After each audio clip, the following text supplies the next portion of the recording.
Bapa, Putra, dan Roh Kudus. Amin. Puji syukur kami aturkan kepadamu ya Bapa.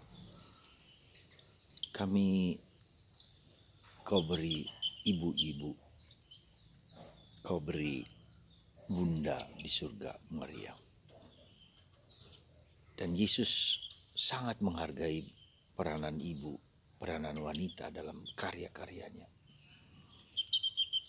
Bantu kami ya Bapa untuk memuji, mengagungkan, dan memuliakan para ibu dengan segala partisipasi mereka dalam kehidupan manusia.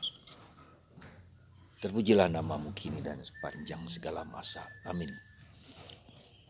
Dalam Injil hari ini kita menjadi sangat yakin dan sangat pasti bahwa Yesus mewartakan bersama para wanita. Tidak hanya memuji Yesus, memuji Maria, tetapi membawa para wanita dan orang-orang yang cukup terpandang dalam kerajaan itu. Kusa, istri dari bendahara Herodes misalnya sebagai contoh. Tapi juga ada orang-orang berdosa, wanita-wanita berdosa lainnya ikut serta dalam karya Yesus, bersama-sama pergi diajak oleh Yesus untuk mewartakan kabar gembira. Dan ini suatu fakta yang mencengangkan dan fakta yang menggembirakan bahwa Yesus tidak terperangkap pada patrilianisme, garis bapak, garis ayah, garis patrilineal, ayah yang menentukan segala-galanya dan seterusnya, tidak. Tapi Yesus justru di sini kita melihat menghargai wanita. Karena juga saya kira dan saya duga ibunya Maria berperan besar di dalam pembentukan karakter yang demikian. Jadi Yesus sungguh menghargai ya manusia, entah dia pria, entah dia wanita, tetapi di sini jelas sekali Yesus memberikan kesejajaran antara laki dan perempuan. Jadi saudaraku terkasih, terutama kaum ibu, bersyukur dan berterima kasihlah bahwa Yesus sungguh-sungguh menghargai wanita. Peran Anda di dalam gereja sangat luar biasa. Peran Anda semua di dalam masyarakat juga luar biasa. Peran para wanita di mana-mana itu menunjukkan suatu nilai yang tak terhingga yang diberikan oleh para wanita. Tanpa wanita menurut saya dunia akan sepi. Tanpa wanita dunia akan menjadi kering. Ya, yang sangat manusia yang rasional, lelaki yang menguasai kehidupan, ya. Lalu unsur feminin, unsur wanitanya tidak ada, akan terjadi sesuatu yang mengeringkan dan membuat tidak bahagia. Kebahagiaan, kedamaian adalah para wanita, dan hidup rohani adalah gerakan wanita.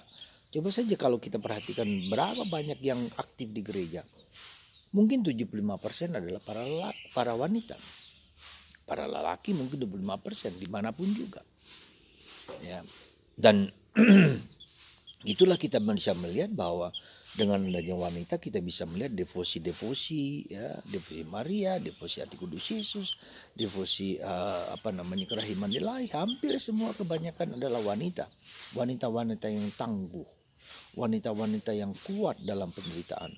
Kita bisa melihat bagaimana para wanita bangun pagi-pagi, ya, dan merawat, masak, mendidik anak, melayani suami, bekerja lagi dan seterusnya. Dari pagi hingga pagi. Ketika anak sakit, dia sungguh-sungguh memberikan seluruh dirinya kepada anak itu. Tidak tidur sekalipun demi anak itu. Luar biasa, saudara. Nah, tanpa mengabaikan hal tersebut, kita bisa melihat di sini. Bisa melihat bahwa Yesus sungguh-sungguh menghargai peran wanita, menghargai Anda semua. Karena itulah maka saya sangat salut kepada para wanita yang mempertahankan keluarga, ya, dengan segala risiko, dengan segala beratnya kehidupan ini, tetap mempertahankan harmoni keluarga. Bahkan mungkin dia harus mengorbankan cita-cita pribadi, mengorbankan niat pribadi demi keluarga, demi anak-anak. Dan ini saya salut sungguh-sungguh. Karena itulah ketika dalam keluarga wanita itu tercederai entah karena pelakunya sendiri atau karena apa, menjadi semacam runtuhlah pilar-pilar keluarga itu. Ya.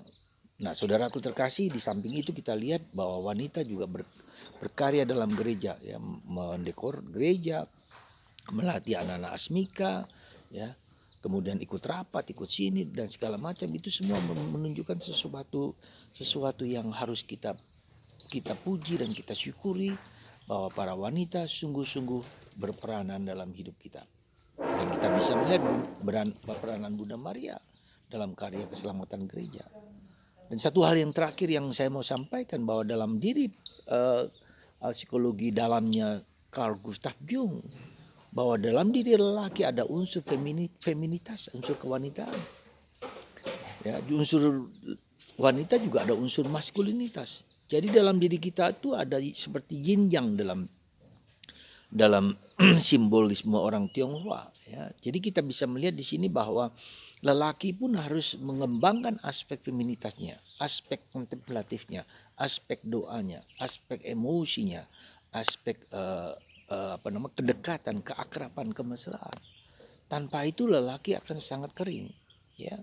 Maka pertumbuhan hidup pribadi seorang laki misalnya, dia harus tumbuh empati, dia tumbuh compassionate, dia tumbuh hidup mistiknya, dia tumbuh hidup kontemplatif. Itu adalah unsur kewanitaan. Sebab itu membutuhkan suatu ketabahan, kekuatan, membutuhkan sesuatu yang kekuatan dan daya-daya yang tak dapat dimiliki oleh para lelaki. Sekali lagi, semoga Anda para ibu, para wanita berkarya, ya, menumbuhkan keakraban, kemesraan, kedekatan dengan sesama, tetapi juga terlebih dengan Tuhan. Aspek kontemplatif dalam diriku harus tumbuh berkembang menjadi sesuatu yang menunjukkan compassionate, belas kasihan. Kalau kita melihat kerahiman ilahi, itu adalah rahim. Siapa yang punya rahim? Wanita. Jadi seorang lelaki harus memiliki sikap kerahiman, penuh kasih kepada siapapun juga. Tuhan memberkati Anda.